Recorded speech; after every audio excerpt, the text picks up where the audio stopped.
കൃഷ്ണ കൃഷ്ണ ഹരേ Krishna സർവജ്ഞത്വം പ്രസീദ may രമാരമണ Vishwesha വിദ്യാമാശു പ്രയച്ഛ may. ഗുരുവായൂരപ്പ ശരണം. എല്ലാ സജ്ജനങ്ങൾക്കും നമസ്കാരം. 45-ാമത്തെ ദശകത്തിൽ പ്രതിപാദിച്ചിട്ടുള്ള ശ്രീകൃഷ്ണ ലീലകൾ, ബാലലീലകൾ എന്നുള്ള വിഷയത്തിലാണ് ഇന്ന് സംസാരിക്കാൻ ആഗ്രഹിക്കുന്നത്. കൃഷ്ണൻ എന്ന് നമ്മൾ പറയുമ്പോഴേക്കും നമ്മുടെ മനസ്സിലേക്ക് വരുന്ന രൂപം ഏതാണ്? ആ രൂപം ഒന്ന് കണ്ണടച്ച് നോക്കൂ. അപ്പോൾ നിങ്ങൾക്ക് കാണാൻ സാധിക്കും അല്ലേ? കുരുക്ഷേത്ര യുദ്ധഭൂമിയിൽ അർജുനന് ഗീത ഉപദേശിച്ച ആ രൂപമാണോ മനസ്സിലേക്ക് വരുന്നത്? സംശയമാണ്, ആവില്ല. എന്നാൽ പിന്നെ രാസക്രീഡയൊക്കെ ആടണ അല്ലേ 10,000 കോടി ഗോപികമാരുടെ നടുക്ക് നിന്ന് ആ മന്മഥനായിട്ട് നിൽക്കണ ആ കൃഷ്ണനെയാണോ മനസ്സിലേക്ക് വരുന്നത്? അതും ആവില്ല, സംശയം. എന്നാ വേണ്ട, രുക്മിണിയൊക്കെ വിവാഹം കഴിച്ച് ആ കല്യാണ സ്വരൂപനായിട്ട് നിൽക്കണ കൃഷ്ണൻ, ആ കൃഷ്ണനെയാണോ മനസ്സിലേക്ക് വരുന്നത്? അതും സംശയമാണ് അല്ലേ?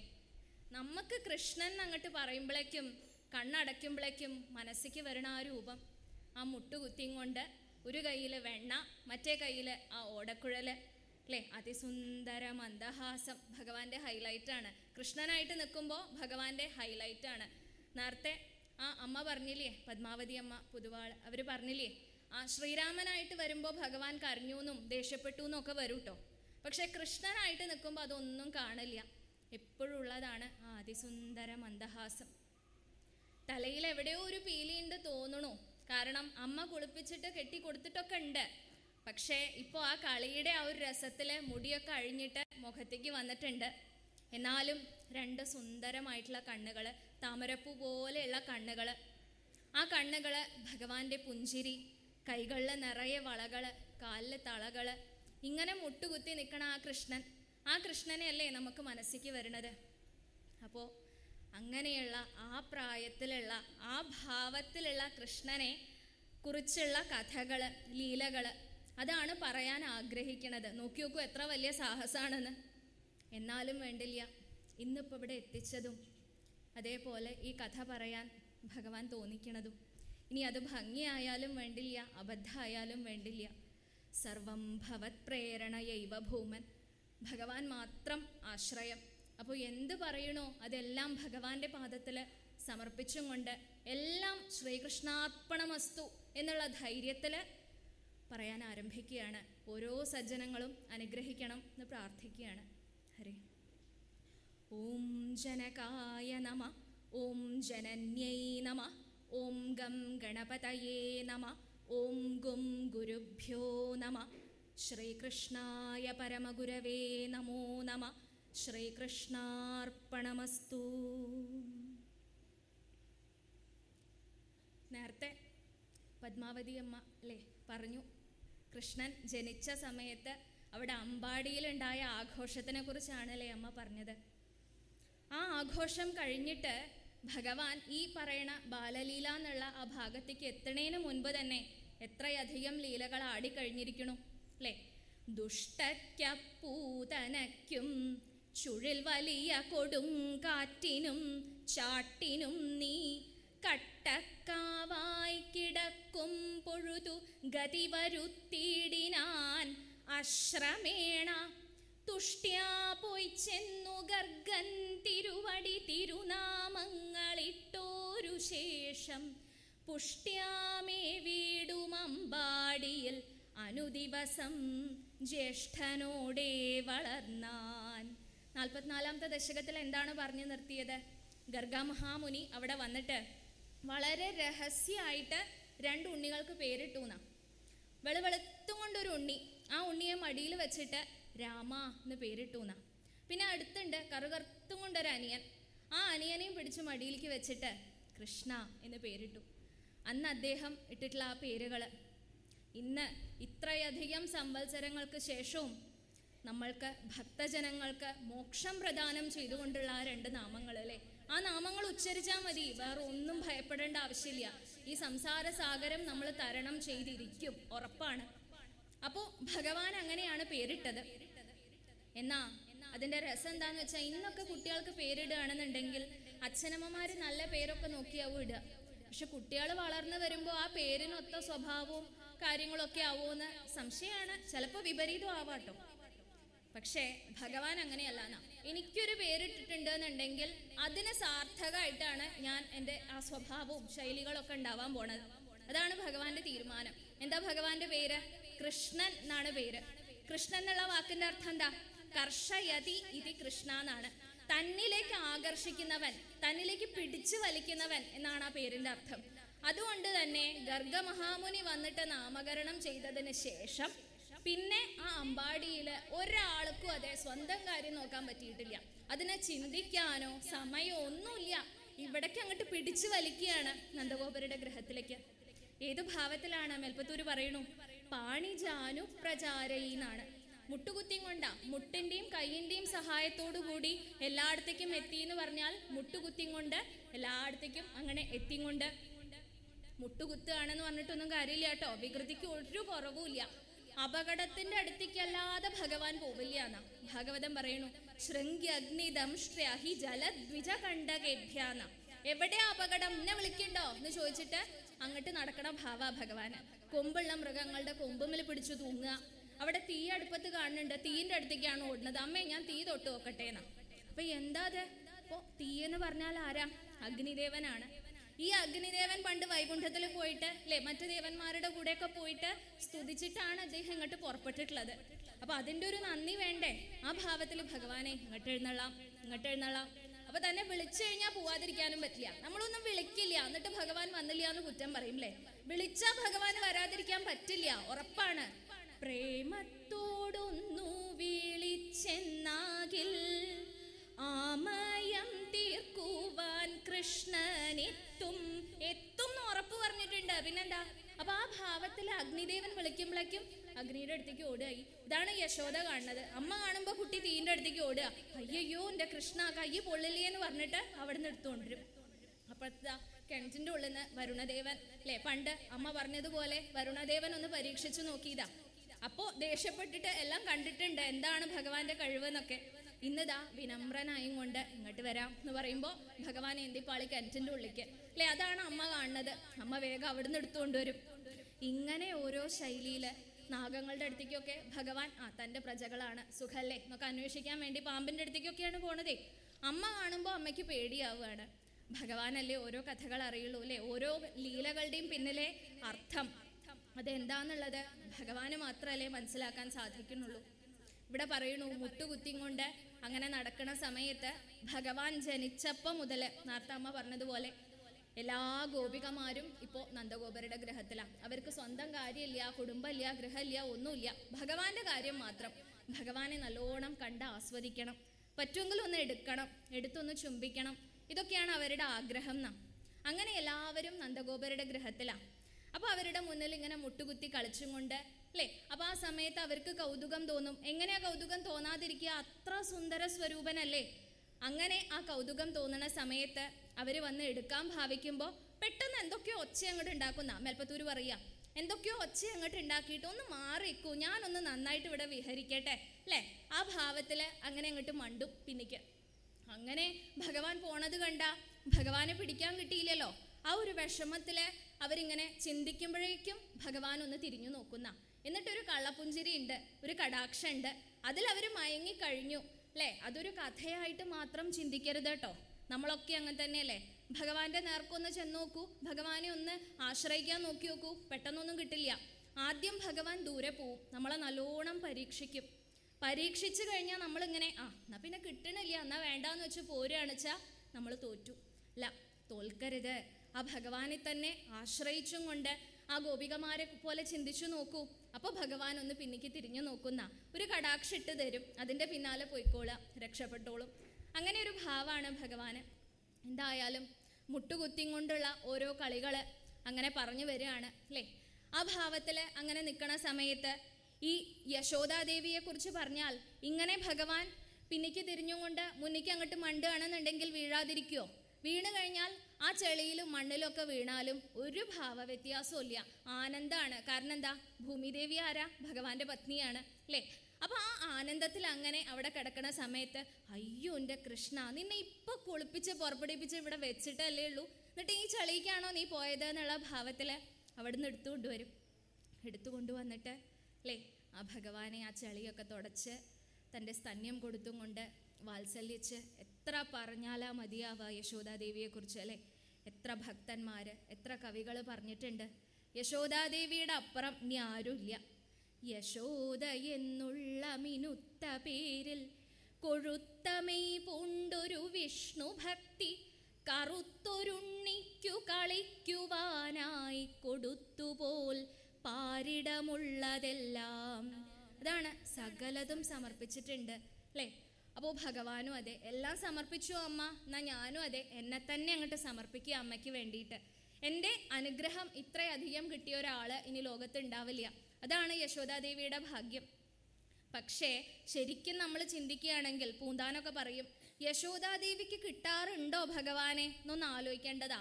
കാരണം ഈ ഗോപികമാരുടെ തിരക്ക് കാരണേ ഒരാളുടെ അടുത്ത് നിന്ന് മറ്റേയാളുടെ അടുത്തേക്ക്, മറ്റേയാളുടെ അടുത്ത് നിന്ന് അടുത്ത ആളുടെ അടുത്തേക്ക്, ഇങ്ങനെ മൈക്കണ്ണിമാർ പലരും ഉണ്ണി എനിക്കെന്നുൽക്കണ്ഠയാ കളികൾ കാട്ടി വിളിക്കുമപ്പോൾ ഒക്കത്തിരുന്നു മറിയുന്ന ദയാംബുരാശി തൃക്കാൽ തൊഴാനരുളു നീ കരുണാകടാക്ഷം അല്ലേ. ഏത് സമയവും ആ ഗോപികമാരുടെ അടുത്താണ്. അവർക്ക് കളിക്കാനുള്ള ഒരു വസ്തുവിനെ പോലെയാണ് ഭഗവാൻ ശരിക്കും. അങ്ങനെ അവരെ സന്തോഷിപ്പിച്ചും കൊണ്ട്. എന്നാൽ ചില സമയത്ത് കിട്ടുട്ടോ യശോദാദേവിക്ക് ഊട്ടാനും ഉറക്കാനും ഒക്കെയാണ് പൊതുവെ അല്ലേ, അമ്മയുടെ അടുത്തല്ലേ ഉണ്ടാവുക. അങ്ങനെ ഊട്ടാൻ കൊണ്ടുപോയി കഴിഞ്ഞാൽ അങ്ങനെ എളുപ്പത്തിലൊന്നും കഴിക്കില്ല, നല്ല കുറുമ്പുള്ള കൂട്ടത്തിലാണ്. അപ്പോൾ എന്തെങ്കിലുമൊക്കെ കഥകളൊക്കെ പറഞ്ഞിട്ട് വേണം, അല്ലെങ്കിൽ പാട്ടുകളൊക്കെ പാടിക്കൊടുത്തിട്ട് വേണം ഭക്ഷണം കഴിപ്പിക്കാൻ. ഇപ്പോൾ രാത്രിയൊക്കെ ആണെന്നുണ്ടെങ്കിൽ അമ്മമാർ ചെയ്യണ പോലെ ആ അമ്പിളിമാമനെയൊക്കെ കാണിച്ചു കൊടുത്തിട്ടാണ്, കഥകളൊക്കെ പറഞ്ഞിട്ടാണ്. അപ്പം അങ്ങനെ ഒരു ദിവസം ഭഗവാനെ ഊട്ടണ സമയത്താണ് ഭഗവാൻ, ചെറിയ കുട്ടികൾ പറയില്ലേ അതേപോലെ പറയുക, അമ്മേ അത് അമ്പിളിമാമനാ? അതെ അമ്പിളിമാമനാണെന്ന്, എനിക്ക് ഇപ്പം അമ്പിളിമാമനെ കയ്യിലേക്ക് വേണമെന്ന് അങ്ങോട്ട് ചോദിച്ചു എന്നാ. സാധാരണ കുട്ടികൾ ചോദിച്ചാൽ ഒന്നും ഉണ്ടാവില്ല അല്ലേ. പക്ഷെ ചോദിക്കണത് ആരാ? ഈ ലോകത്തിൻ്റെ മുഴുവൻ നാഥനാ ചോദിക്കണത്. ചന്ദ്രദേവൻ ഇറങ്ങി വരാതിരിക്കാൻ പറ്റുമോ? പറ്റില്ല. മാനത്തമ്മാമനെ കണ്ട മൃദു പൊഴിയുമ കണ്ണനുണ്ണിക്കു ചിത്തേ മാനത്തെ കൈവളർപ്പാൻ അമൃത കിരണനും മെല്ലെ മേലേ നിറങ്ങി മാനിച്ചമ്മയ്ക്കു കാട്ടി പ്രമദ പരവശാൽ രണ്ടു കൈ കൊണ്ടു മന്ദം മാനത്തേക്കങ്ങയച്ചീടിന തൊഴിൽ ഒരു നാൾ കാൺമതിൻ ഭാഗ്യമുണ്ടോ. അപ്പം അങ്ങനെയാണ് ഓരോ കളികൾ ഭക്ഷണം കൊടുക്കുന്ന സമയത്ത്. നീ ഉറക്കാൻ പുറപ്പെട്ടാലോ, അത് അതിലും കേമാ. പറഞ്ഞില്ലേ കഥ കേൾക്കാതെ ഉറങ്ങില്ല. കഥ ഇപ്പം ആരെക്കുറിച്ചാണ് പറയാനുള്ളത്? ഭഗവാനെ കുറിച്ചല്ലാതെ കഥകളൊന്നുമില്ല. ഇപ്പോൾ രാമായണം ആയാലും വിഷ്ണു പുരാണം ആയാലും ഇതൊക്കെയൊക്കെ കഥകൾ എടുത്തിട്ടാണ് യശോദാദേവി പറഞ്ഞു കൊടുക്കുക. അങ്ങനെ ഒരു ദിവസം പറഞ്ഞു കൊടുക്കുക. രാമേട്ടൻ കുറച്ചൊക്കെ ഇങ്ങോട്ട് ആയപ്പോഴേക്ക് തന്നെ ഉറങ്ങിയിട്ടുണ്ട് കേട്ടോ. ഇയാൾ ഉറങ്ങിയിട്ടില്ല. കഥ പറഞ്ഞു കൊടുക്കുക. നാളീകലോചനുറക്കുവരാഞ്ഞ യശോദ നാരായണന്റെ ചരിതം കഥ ചൊല്ലുമപ്പോൾ സീതാം ഹരിച്ചു ദശകന്ധരൻ. എന്താ കഥ? രാമായണാണ് കഥ. ആരണ്യകാണ്ഡം. രാവണൻ സീതയെ കൊണ്ടുപോയ കഥയാണ് പറയണത്. പറയണോ? ഇവിടെ ഒരാൾ ക്യാരക്ടറിലേക്ക് കയറിയെന്നാണ്. ശ്രീരാമസ്വാമി ആയി ഒരു നിമിഷത്തിന്. രാമൻ അവിടെ പാവം കിടന്നുറങ്ങുകയാണ് കേട്ടോ. പെട്ടെന്ന് അങ്ങോട്ട് രാവണൻ സീതയെ കൊണ്ടുപോയി അങ്ങോട്ട് കേട്ടപ്പോഴേക്കും സീതാം ഹരിച്ചു ദശകന്ധരൻ എന്നു കേട്ടിട്ടാ ലോകനാഥൻ ഐ ലക്ഷ്മണ എന്നുരച്ചു. രാമനെ തുടക്കിയിട്ട് ഒരു അടി അങ്ങോട്ട് കൊടുത്തു എന്നാണ്. കേട്ടില്ലേ? നീ പോയില്ലല്ലോ, സീതയെ രക്ഷിച്ചില്ലല്ലോ, നിന്നെ ഞാൻ അവിടെ ഏൽപ്പിച്ചതല്ലേ, എന്നിട്ടല്ലേ ഞാൻ മാനിന്റെ പിന്നിൽ പോയേന്നുള്ള ഭാവത്തില് പെട്ടെന്ന് പാവം രാമേട്ടനല്ലേ. ഇങ്ങനെയാണ് ഉറങ്ങണ സമയത്തെ ഓരോ കഥകള്. പിന്നെ മെല്ലെ മെല്ലെ മെല്ലെ മെല്ലെ തദനു ചരണചാരി നടക്കാൻ തുടങ്ങിയെന്നാണ്. എങ്ങനെയാ നടക്കാൻ തുടങ്ങിയത്? ആ പശുവിൻ്റെ വാല്, അവിടെ നിറച്ച് ഗോക്കളാണല്ലോ തൊഴുത്തിലെ, ഏതെങ്കിലും ഒരു പശുവിൻ്റെ വാല് അങ്ങോട്ട് പിടിക്കും. വാല് പിടിച്ചു കഴിഞ്ഞാൽ മെല്ലെ മെല്ലെ മുട്ടിങ്ങനെ നിവർത്താൻ നോക്കി നോക്കി. അപ്പോൾ പശു രണ്ടടി നടന്ന ഭഗവാനും അതെ പിച്ച പിച്ച ഭഗവാന്റെ ആദ്യത്തെ രണ്ടടി. അത് കഴിഞ്ഞ് പശു ഒന്ന് അങ്ങോട്ട് ഓടാൻ പുറപ്പെട്ട് കഴിഞ്ഞാൽ ഭഗവാനും അതേ മെല്ലെ മെല്ലെ പിന്നാലെ ഓട. ഇങ്ങനെ ഗോക്കളാണ് ശരിക്കും ഭഗവാന്റെ ഗുരുനാഥന്മാരെന്നാണ് നടക്കേണ്ട കാര്യത്തിൽ. അത് കാരണം തന്നെ അവരോട് വലിയ വാത്സല്യ, വലിയ സ്നേഹ. പശുക്കളെ ഒന്നും ഒരിക്കലും ഉപദ്രവിക്കരുത് കേട്ടോ, ഭഗവാന് വലിയ വിഷമാണ്. എന്തായാലും അങ്ങനെ ആ നടക്കാൻ പഠിച്ചു. മുട്ടുകുത്തണ സമയത്ത് തന്നെ ഇത്ര വികൃതി, ഇത്ര അപകടമാണെന്നുണ്ടെങ്കിൽ നടക്കാൻ തുടങ്ങിയുള്ള കാര്യം ഒന്ന് ആലോചിച്ച് നോക്കൂ. ഒരു ഭാഗത്ത് വെറുതെ ഇരിക്കില്ല എന്നാ. ഉടുപ്പഴിക്കും മുതുകത്തു കേറും ഉടച്ചിടും പാൽക്കലമെന്നു വേണ്ട, ഓട്ടിൻ പുറത്തോടും ഇടയ്ക്കു ചാടും ഈ കൃഷ്ണനെ കൊണ്ടു കുഴങ്ങിയല്ലോ. അല്ലെ, ഏത് സമയവും യശോദാദേവിക്ക് ഒരു മിനിറ്റ് അല്ലെ ഒരു നിമിഷം അങ്ങനെ വെറുതെ ഇരിക്കാൻ പറ്റില്ല. ഏത് സമയവും ഭഗവാന്റെ നേർക്കാണ് ശ്രദ്ധ. നമുക്കൊക്കെ നമ്മുടെ പ്രാരബ്ധം കാരണം ഭഗവാനിലേക്ക് മനസ്സ് പോവില്ല അല്ലെ, ഭഗവാനെ മറന്നു പോവും നമ്മള്. യശോദാദേവിയുടെ ഭാഗ്യം എന്താണെന്നറിയോ? പ്രാരബ്ധം തന്നെ ഭഗവാനാ. അത് കാരണമാണ് യശോദാദേവിക്ക് ഇത്രയധികം ഭാഗ്യമുണ്ട് എന്ന് പറയുന്നത്. അങ്ങനെ നടക്കാൻ തുടങ്ങി. ഒരു ദിവസം അമ്മയുടെ അടുത്തേക്ക് വരിക, ഒരു പാത്രവും കൊണ്ട് വന്നു എന്നാണ്. അമ്മേ പാത്രം അതെന്തിനാണു മകനെ, പാലിന്നു പാലിപ്പോഴല്ലെപ്പോഴാണത്, രാവിലാണിരവു ചൊൽകെന്താണ് ഇരുട്ടാണത്. എന്താ ഉണ്ടായത്? ഒരു ദിവസം ഒരു പാത്രവും കൊണ്ടുവന്നു. എന്നിട്ട് പറഞ്ഞു, അമ്മേ ഇതാ പാത്രം. എന്തിനാ ഉണ്ണി പാത്രം? പാല് കുടിക്കണം. ഇപ്പോഴല്ല ഉണ്ണി പാല് കുടിക്കുക. അപ്പൊ എപ്പോഴാ അമ്മേ പാല് കുടിക്കുക? രാത്രിയാണ് പാല് കുടിക്കുക. അതെയോ? രാത്രി എന്ന് വെച്ചാൽ എന്താ അമ്മേ? രാത്രി എന്ന് വെച്ചാൽ ഇരുട്ടാണ് ഉണ്ണി. അതെയോ? അപ്പോൾ കണ്ണുമടച്ചു പാൽ തരിക രാവിങ്ങെത്തിയെന്നോതിടും കണ്ണൻ. എന്താ ചെയ്തേ? പെട്ടെന്ന് കണ്ണങ്ങോട്ട് അടച്ചു. അമ്മേ രാത്രിയായി, പാല് തരൂന്ന. ഇങ്ങനെയാണ് ഭഗവാന്റെ ഓരോ കുസൃതികള്. കുളിപ്പിക്കാനൊന്നും കൊണ്ടുപോയാലുള്ള കഥ പറയാതിരിക്കുക ഭേദട്ടോ. യമുനാ നദിക്കാണ് കൊണ്ടുപോവുക. നേരത്തെ അമ്മ പറഞ്ഞില്ലേ, ആ വസുദേവരെ ഇങ്ങനെ കൊണ്ടുപോണ സമയത്ത്, ഗോകുലത്തേക്ക് കൊണ്ടുപോണ സമയത്ത് ഒരു നോട്ടം ഒന്ന് കണ്ടിട്ടുണ്ട് യമുനാദേവി. അന്ന് മുതൽ കാത്തുക്കുക, എന്നാ വരികയാവോ, എന്നാ കൊണ്ടുവരാവോ എന്നുള്ള ഭാവത്തിൽ അങ്ങനെ കാത്തുക്കുക. ഇങ്ങനെ കൊണ്ടുവന്നാൽ, നീരാട്ടിനായി സൂരജയിങ്കൽ വന്നാൽ തൃക്കയ്യൊലപ്പെണ്ണയിൽ മുക്കി വേഗം, ഒന്നാമതായി തൻ കുടവഡ്ഢിന്മേൽ പൂശിത്തുടങ്ങും ശിശുവെ തൊഴുന്നേൻ. ആ എണ്ണയിൽ കൈയൊക്കെ അങ്ങോട്ട് മുക്കിയിട്ട് ആദ്യം തന്നെ കുടവഡ്ഢിയുടെ മുകളിലാണെന്നാണ്, അവിടെയാണ് പണി. അപ്പൊ ആ സമയത്ത് ബലരാമന് ദേഷ്യം വരും. അയാൾ എന്താ ചെയ്യുക? പിന്നാലെ രാമൻ വടിയായടിക്കാൻ വരുന്ന കണ്ടോടി യശോദ തന്റെ ഉടുത്ത വസ്ത്രത്തിൽ ഒളിച്ചു രക്ഷപ്പെടുന്ന കൃഷ്ണൻ കുശലം തരട്ടെ. അല്ലെ, ഓട്ടൂരിന്റെ ഭാവനയാണ്. ഈ ഏട്ടനെ കൊണ്ട് വലിയ ബുദ്ധിമുട്ടാ. അയാൾക്ക് ഒരു വയസ്സേ ഏറുള്ളൂ കൃഷ്ണനെക്കാളും. പക്ഷെ ഭയങ്കര എന്താ പറയുക, ഒരു കാർണോരാണെന്നൊക്കെ ഉള്ളൊരു ഭാവമാണ്, ഒരു കേമത്തൊക്കെയാണ്. ഏട്ടൻ കാർണോരാണെന്നുള്ളൊരു ഭാവമാണ് ബലരാമന്. അപ്പൊ എന്താ, ഈ ഏട്ടന്റെ അഹങ്കാരം ഒന്ന് കുറയ്ക്കണം. എങ്ങനെയാ അത് കുറയ്ക്കുക? ആർക്കപ്പോൾ വീട്ടിൽ ഇത്തിരി ഒരു ഗൗരവവും ഒരു ഗാംഭീര്യമൊക്കെ ഉള്ള ആളാരാ? നോക്കുമ്പോൾ അച്ഛനാ, നന്ദഗോപർക്ക. അച്ഛനും ഞാനും ഒരേ നിലയിലായി കഴിഞ്ഞാൽ ഏട്ടൻ പിന്നെ എൻ്റെ അടുത്ത് ഈ കളിക്കൊന്നും വരില്ല. അപ്പം ഞാൻ എങ്ങനെയാ അച്ഛനെ പോലെ ആവുക? അപ്പം ചിന്തിക്കുകയാണ്. നോക്കുമ്പോൾ അച്ഛൻ്റെ കാലിൽ തളയില്ല, ഉണ്ണിയുടെ കാലിൽ തള ഉണ്ട്. അപ്പം തള അങ്ങോട്ട് ഊരിയാ ഞാൻ അച്ഛൻ്റെ അത്ര വലുതാളായി അല്ലേ? അപ്പോൾ തൃക്കാലിലെ പൊൽത്തളയൂരി വെച്ചാൽ ഞാൻ അച്ഛനോളം വലുതാകുമെന്നായി ഉൾക്കാമ്പിലോർത്തിട്ടതിനമ്മയോടു ശാഠ്യം പിടിക്കും ഭഗവാനു കൂപ്പാം. എന്തിനാ ഉണ്ണി ഇപ്പൊ തളയൊക്കെ ഊരണേ? അല്ല അമ്മ, ഊരിത്തരൂ, എനിക്ക് തള ഊരിത്തരൂ. എന്തിനാ ഊരണത്? പറയൂ, എന്താ ഇപ്പൊ ഉണ്ണിക്ക് അതിന് കിട്ടണേ? ഞാൻ അച്ഛനോളം വലുതായി കഴിഞ്ഞാൽ ഏട്ടന്റെ പേരേ പറയുള്ളൂ. പിന്നെ ഇങ്ങോട്ടു വായോ ബലഭദ്ര എന്നാ എന്നൊച്ച കേട്ടിട്ടു വിറയ്ക്കുമേട്ടൻ. ഞാൻ അച്ഛൻ്റെ അത്ര ഇങ്ങോട്ട് വലുതായി കഴിഞ്ഞാൽ എന്താ ഉണ്ടാവുക? പിന്നെ എനിക്ക് ഏട്ടാന്നൊന്നും വിളിക്കേണ്ട ആവശ്യമില്ല. ഇങ്ങോട്ട് വാടാ ബലഭദ്ര എന്ന് പറഞ്ഞാൽ ഏട്ടൻ എൻ്റെ മുന്നിൽ പേടിച്ച് വരച്ച് നിൽക്കും. അതിനു വേണ്ടിയിട്ടാണ് എന്നാണ് കൃഷ്ണന്റെ ഓരോ വിഡ്ഢിത്തങ്ങൾ അല്ലേ. ഈ വിഡ്ഢിയെന്നായി ബലഭദ്രർ കേൾക്കെ. അതാണ് അപകടം. ആരെ പാഠം പഠിപ്പിക്കാൻ അതൊക്കെ ചെയ്യാൻ പുറപ്പെട്ടെ? അതേ ബലഭദ്രർ കേൾക്കെ. ഈ വിഡ്ഢിയെന്നായി ബലഭദ്രർ കേൾക്കെ. യശോദ നിന്നോടുര ചെയ്തുവെങ്കിൽ കേഴുന്നൊരെൻ അൽപ്പരസക്കുടുക്കേ തൊഴുന്നു ഞാൻ നീലരസക്കുടുക്കേ. അല്ലേ? അപ്പോഴേക്കും അൽപ്പരസായി. ഏട്ടനെ പാഠം പഠിപ്പിക്കാനപ്പോൾ ഈ പ്ലാനൊക്കെ കൊണ്ട് വന്നത്. അതേ ഏട്ടൻ്റെ മുന്നിൽ നിന്ന് അമ്മ തന്നെ അപമാനിച്ചില്ലേ, വിഡ്ഢിയാന്ന് പറഞ്ഞില്ലേ. അപ്പം അതിൻ്റെ സങ്കടം. ഇങ്ങനെ ഓരോ ലീലകൾ, ഇതൊക്കെ വീട്ടിലുള്ള ലീലകളാണ് കേട്ടോ. പിന്നെ കുറേശ്ശായിട്ട് പുറത്തിറങ്ങാൻ തുടങ്ങിയതാ. എന്തിനാ പുറത്തിറങ്ങിയത്? എന്തിനാ മറ്റുള്ള ഗൃഹങ്ങളിലേക്കൊക്കെ പോയത്? ആദ്യം താൻ ജനിച്ച സമയത്ത് ഈ ഗോപികമാരൊക്കെ തന്നെ കാണാൻ വന്നിട്ടുണ്ട് അല്ലേ. തന്നെ കാണാൻ വേണ്ടിയിട്ട്, തന്നെ ആസ്വദിക്കാൻ വേണ്ടിയിട്ട് അവരൊക്കെ ഇങ്ങോട്ട് വന്നിട്ടുണ്ട്. അപ്പൊ തനിക്കൊരു ഉത്തരവാദിത്തല്ലേ അവിടെ പോയിട്ടും അവരെ അനുഗ്രഹിക്കാൻ. ഗുരുവായൂർ അങ്ങനെയല്ലേ, ഭഗവാനെ കാണാൻ വേണ്ടി നമ്മൾ എത്ര മണിക്കൂർ വരിയൊക്കെ നിന്ന് നമ്മൾ ഉള്ളിലേക്ക് പോയിട്ട് തൊഴും അല്ലേ. അപ്പോൾ ഭഗവാന് തോന്നും, പാവം അവരിത്രയൊക്കെ ബുദ്ധിമുട്ടിയതല്ലേ, എന്നാൽ ഒരു കാര്യം ചെയ്യാം, ഞാനും ഒന്ന് പുറത്തു പോയിട്ട് അവരെ അനുഗ്രഹിക്കാം. അതിന് വേണ്ടിയിട്ടാണ് ദിവസത്തിൽ 2 പ്രാവശ്യം പുറത്തേക്ക് എഴുന്നള്ളണം. ശ്രീഭൂതബലിയൊക്കെ അവിടെ നടക്കണുണ്ട്, അത് വേറെ കാര്യം. പക്ഷെ ശരിക്കും ഭക്തന്മാരെ കാണാൻ വേണ്ടിയിട്ടാണ് പുറത്തേക്ക് എഴുന്നള്ളണം. അപ്പോൾ ആ ഭാവത്തിൽ ഭഗവാൻ അങ്ങോട്ട് പുറപ്പെടും. എന്നിട്ട് ഓരോ ഗൃഹത്തിലേക്കും, എന്താണ് ഭഗവാന്റെ റോൾ? എന്താ? തസ്കരാണാം പതയേ നമ എന്നാണ് പറയുക അല്ലേ.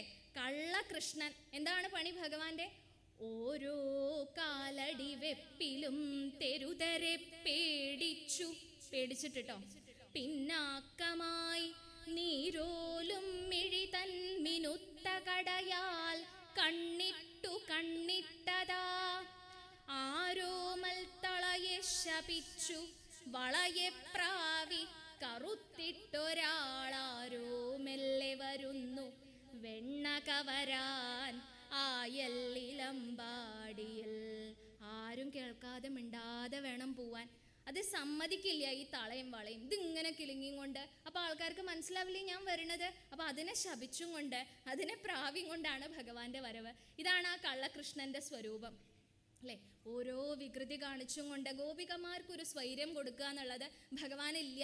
ഭഗവാൻ തീരുമാനിച്ചിട്ടുണ്ട് എന്നാ, ഇവരുടെ മനസ്സിൽ എനിക്ക് മാത്രമേ സ്ഥലം ഉണ്ടാവാൻ പാടുള്ളൂ. അതിനു വേണ്ടിയിട്ടാണ് ഭഗവാൻ ഈ കളികൾ മുഴുവൻ കളിക്കുന്നത്.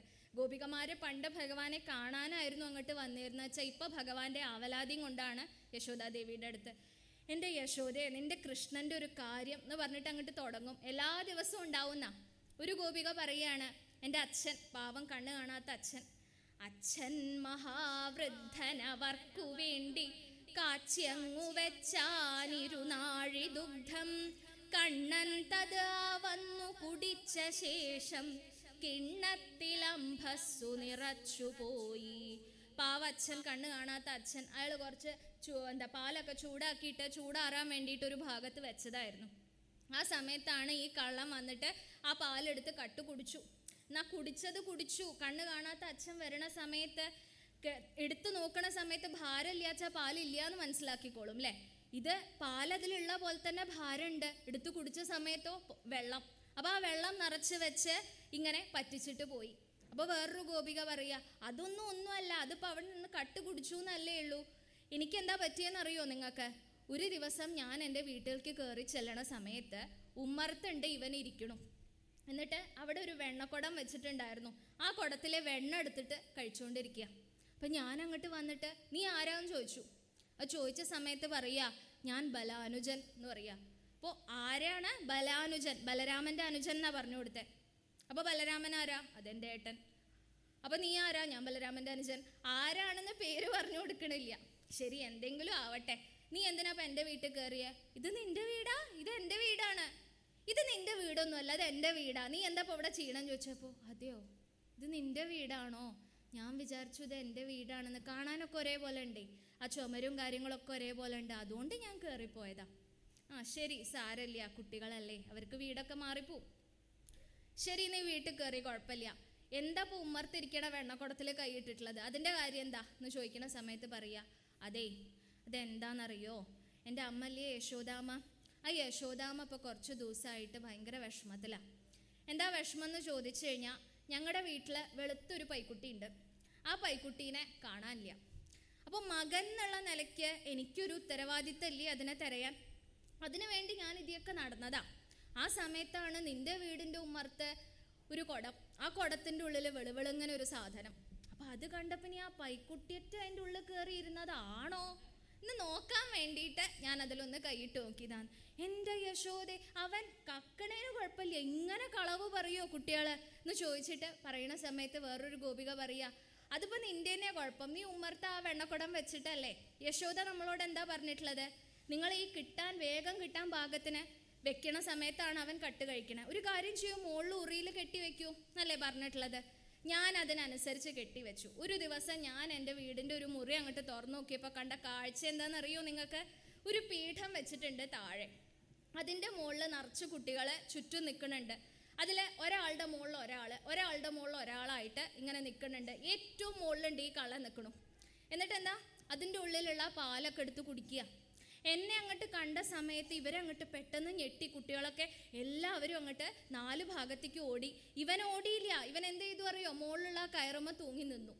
എന്നിട്ട് ഇന്ന് നിന്നെ കിട്ടി കൃഷ്ണ, ഞാൻ യശോദയ്ക്ക് കയ്യോടെ കാണിച്ചു കൊടുക്കാൻ പോവാന്ന് പറഞ്ഞ് ഞാനങ്ങോട്ട് മുന്നിക്ക് നടന്നതും വായയിലുള്ള ഈ പാല് മുഴുവൻ എൻ്റെ മുഖത്തേക്ക് അങ്ങോട്ട് തുപ്പിയിട്ട് ഒറ്റ ഓട്ടാണ് അവിടുന്ന്. ഒന്ന് ആലോചിച്ച് നോക്കൂ, ഇങ്ങനെ ഉണ്ടോ വികൃതി? അവിടെ ആ ഗോപിക അവിടെ പറഞ്ഞു നിർത്തിയിട്ടോ. ശരിക്കും അതിൻ്റെ പിന്നിലൊരു രഹസ്യവും കൂടി ഉണ്ടേ. ശരിക്കും ആ ഗോപികയ്ക്ക് കണ്ണിന് തിമിരാണ്, കണ്ണൊന്നും ശരിക്കും കാണില്ല. അപ്പം ഈ ഭഗവാൻ എന്താ ചെയ്തത്? തൻ്റെ വായിലുള്ള പാലങ്ങോട്ട് മുഖത്തേക്ക് തുപ്പിയപ്പോൾ ഭഗവാന്റെ പ്രസാദം, ആ പ്രസാദം ഒന്ന് ആ കണ്ണിലേക്ക് ഒരു തുള്ളി അങ്ങോട്ട് ചെല്ലലും അവളുടെ തിമിരൊക്കെ മാറി എന്നാണ് പറയുന്നത്. അപ്പം അതിനു വേണ്ടിയിട്ടാണ്, ഇവരെ അനുഗ്രഹിക്കാൻ വേണ്ടിയിട്ടാണ് ഈ കളികളൊക്കെ കളിക്കുന്നത് അല്ലേ. എന്നാൽ ഇവരിവിടെ വന്നിട്ട് ഇങ്ങനെ ഓരോ ആവലാതി പറഞ്ഞുകൊണ്ടിരിക്കും. ആവലാതി എന്തിനാ പറയണത്? പണ്ട് എന്തിനാ വന്നത്? മുട്ടുകുത്തുന്ന സമയത്ത് ഇമാതിരി വികൃതി ഒന്നും കാണിക്കണേന് മുൻപ് തന്നെ എന്തിനാ വന്നിരുന്നത്? അവനെ കണ്ട് ആസ്വദിക്കാൻ വേണ്ടിയിട്ടാണ് അവർ വന്നിരുന്നത്. ഇന്നും അവർ വരണത് അതിനു വേണ്ടി തന്നെയാണ്.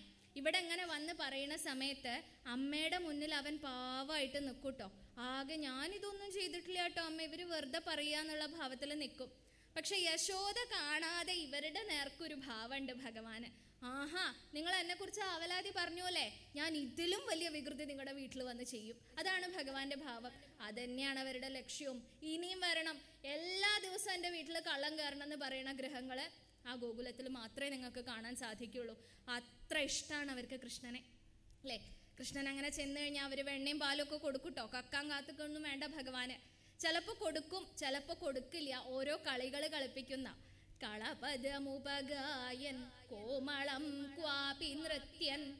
എന്താ, എനിക്ക് വെണ്ണ വേണം എന്ന് പറഞ്ഞാൽ എന്താ ചെയ്യുക? എന്നാൽ നീ ആദ്യം പാട്ട് പാട്. എന്നാൽ ഭഗവാൻ പറയും, ശരി ഞാൻ പാട്ട് പാടിക്കഴിഞ്ഞാൽ നിങ്ങൾ വെണ്ണ തരുമോ? ആ തരാം. എന്നാൽ ശരി ഞാൻ പാട്ട് പാടാം അല്ലേ. അല്ല, നീ നൃത്തം വെക്കണം. നൃത്തമാടൂ കൃഷ്ണ, നടനമാടൂ കണ്ണ. എന്തിനാ? വെണ്ണ തരാം ഗോപാല മുകുന്ദ, വെണ്ണ തരാം ഗോപാല. അങ്ങനെ നീ നൃത്തം വെക്കുകയാണെങ്കിൽ വെണ്ണ തരാമെന്ന് പറഞ്ഞാൽ ഭഗവാൻ ശരി എന്നാൽ ഞാൻ നൃത്തവും വെക്കാം അല്ലേ. ഈ കാണുന്ന ചരാചരങ്ങളെ മുഴുവൻ നമ്മളെയൊക്കെ ഇട്ടിട്ട് ഇങ്ങനെ കഷ്ടപ്പെടുത്തണ ഭഗവാന്റെ വിരലിൻ്റെ മുകളിലാണ് നമ്മുടെ മുഴുവൻ എല്ലാ കാര്യങ്ങളുടെയും സ്ക്രിപ്റ്റ് അവിടെയാണ് അല്ലേ. അങ്ങനെയുള്ള ആ ഭഗവാനെ ഇവർ പാട്ട് പാടിക്കും, നൃത്തം വെപ്പിക്കും, ഓരോ കളികൾ കളിപ്പിക്കും. അപ്പം അവർക്ക് തോന്നും ഭഗവാൻ വെണ്ണ കിട്ടാൻ വേണ്ടിയിട്ടാണ് ഈ കളിയൊക്കെ കളിക്കണമെന്നാ. ഭഗവാൻ ആദ്യം തീരുമാനിച്ചിട്ടുണ്ട്, എനിക്ക് നിങ്ങളുടെ വെണ്ണയൊന്നും വേണ്ട, ഞാൻ നിങ്ങളോട് വെണ്ണ യാചിക്കാനൊന്നും പോണില്ല. കാരണം എന്താ? മമ ഖലു ബലിഗേഹേ യാചനം ജാതം. പണ്ട് ഞാൻ ഒരാളുടെ മുന്നിൽ യാചിച്ചിട്ടുണ്ട്. ആരാ? മഹാബലി ചക്രവർത്തി, ഇന്ദ്രസേന മഹാബലി. അദ്ദേഹത്തിൻ്റെ മുൻപിൽ ഞാൻ യാചിച്ചിട്ടുണ്ട്. അന്ന് അയാൾക്കൊരു നിർബന്ധം ഉണ്ടായിരുന്നു, എൻ്റെ മുന്നിൽ യാചിക്കണ ആരും വേറെ ആരുടെയും മുൻപിൽ പോയിട്ട് യാചിക്കാൻ പാടില്ല. അത് കാരണമാണ് സർവം പ്രദാസ്യെന്ന് പറഞ്ഞതും കൊടുത്തതും. പറഞ്ഞത് മാത്രമല്ല കൊടുത്തതും. അപ്പോൾ അയാളുടെ വാക്ക് സത്യമാക്കണം, അയാളുടെ ആഗ്രഹം സത്യമാക്കണം. അന്ന് ഞാൻ തീരുമാനിച്ചിട്ടുണ്ട് ആരുടെയും മുൻപിൽ പോയിട്ട് ഞാൻ യാചിക്കില്ല എന്നുള്ളത്. അത് കാരണം എനിക്ക് നിങ്ങളുടെ വെണ്ണയൊന്നും വേണ്ട. പിന്നെ എന്തിനപ്പോൾ ഈ കളിയൊക്കെ കളിക്കണമെന്നാണെന്നുണ്ടെങ്കിൽ ഹൃദയമപി മുഷിത്വാ ഹർഷസിന്ധൗന്യഥാസ്ത്വം. എനിക്ക് നിങ്ങളുടെ ഈ വെണ്ണ, നവനീതം അതൊന്നും വേണ്ട. എനിക്ക് വേണ്ടത് നിങ്ങളുടെ ഹൃദയമാണ്. അത് കക്കാൻ വേണ്ടിയിട്ടാണ് ഞാൻ വന്നിട്ടുള്ളത്. അത് ഞാൻ കട്ടുകൊണ്ടുപോവുകയും ചെയ്യും അല്ലേ. അത് ഞാൻ കട്ടുകൊണ്ടുപോയ എന്താ ഗുണം എന്നറിയോ? ഹർഷസിന്ധൗന്യഥാസ്ത്വം. പിന്നെ നിങ്ങൾ ആറാടാൻ പോവുക ഹർഷസിന്ധുവിൽ, ആനന്ദത്തിൻ്റെ ആ സമുദ്രത്തിൽ. നിങ്ങൾ പിന്നെ ഒന്നും അറിയില്ല, ജീവിതത്തിലെ ഒരു പ്രാരബ്ധവും നിങ്ങൾ അറിയില്ല. ആ ഭാവത്തിലേക്ക് എത്താനല്ലേ നമ്മളൊക്കെ ആഗ്രഹിക്കേണ്ടത്. നമ്മുടെ ഹൃദയവും ഭഗവാൻ കൊണ്ടുപോണേ. നമ്മുടെ ഹൃദയത്തിലും ഭഗവാൻ ഒന്നൊന്ന് നൃത്തം വെക്കണേ അല്ലേ? അതിന് എളുപ്പമല്ലാന്നാ. നല്ല വിളവ് വേണമെന്നുണ്ടെങ്കിൽ മണ്ണ് ആദ്യം നന്നായിട്ട് പാകാക്കണം.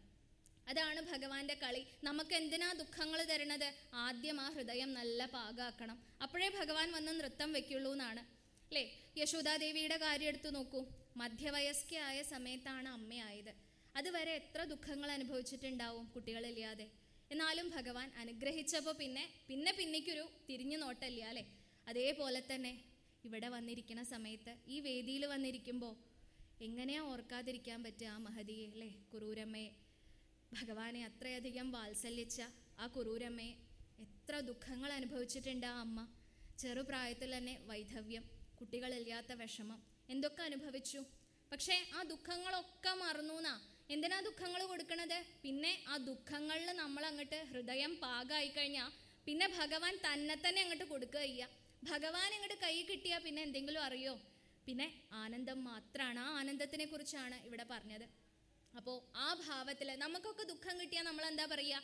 അയ്യോ, ഞാൻ എത്ര ഭഗവാനെ ഭജിക്കുന്നുണ്ട്, എന്നിട്ട് എനിക്ക് ദുഃഖം തന്നൂലോ എന്നല്ലേ പറയുക.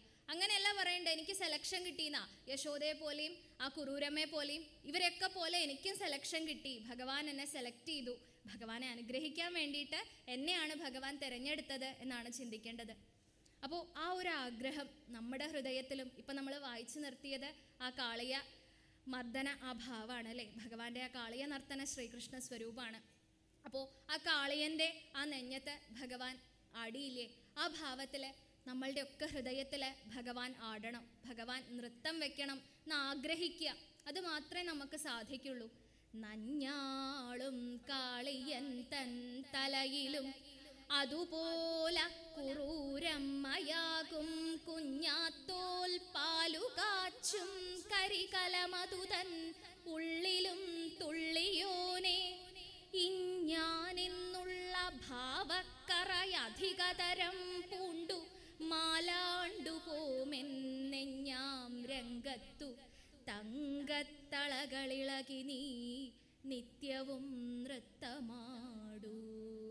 ഇത് മാത്രമേ ഭഗവാനോട് പ്രാർത്ഥിക്കാനുള്ളൂ. ഭഗവാന്റെ ആ കാരുണ്യം നമ്മളുടെ എല്ലാവരുടെയും കൂടെ ഉണ്ടാവട്ടെ എന്ന് ആഗ്രഹിച്ചിട്ട് എൻ്റെ വാക്കുകൾ ഉപസംഹരിക്കുകയാണ്. ഈ ഒരു വേദിയിൽ ഇങ്ങനെ വന്ന് പറയാൻ സാധിച്ചത്, ഇത്രയും അറിവും ഭക്തിയൊക്കെ ഉള്ള നിങ്ങളുടെ എല്ലാവരുടെയും മുൻപിലിരുന്ന് പറയാൻ യാതൊരു യോഗ്യത എനിക്കില്ല. പ്രായം കൊണ്ടായാലും അറിവുകൊണ്ടായാലും ഏതർത്ഥത്തിലും എളിയവളാണ്. അപ്പോൾ എന്തെങ്കിലും അബദ്ധങ്ങൾ പറ്റിയിട്ടുണ്ടെന്നുണ്ടെങ്കിൽ സജ്ജനങ്ങൾ പൊറുക്കണം. എന്നും എല്ലാവരുടെയും അനുഗ്രഹം ഉണ്ടാവണം. ഈ വേദിയിൽ ഇങ്ങനെ വന്ന് പറയാൻ സാധിച്ചതിൽ വലിയ കൃതാർത്ഥത ഉണ്ട്. അതിനെ അനുഗ്രഹിച്ച എല്ലാ സജ്ജനങ്ങൾക്കും നമസ്കാരം. ഹരേ കൃഷ്ണ.